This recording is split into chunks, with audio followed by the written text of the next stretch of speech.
So, back for another VGC guide, and this time we are looking at Cyclizar.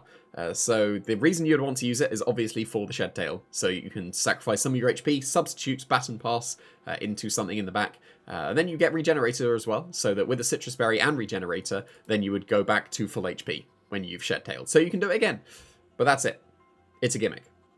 Like, there will be Pokemon that would like to make use of that substitute Baton Pass into it, but it's not as effective as it would be in singles. Like, Cyclizar seems to be everywhere in singles, from what I've seen, because there, Baton passing a substitute to get a switch into something else, because there's only 1v1, is definitely worth it.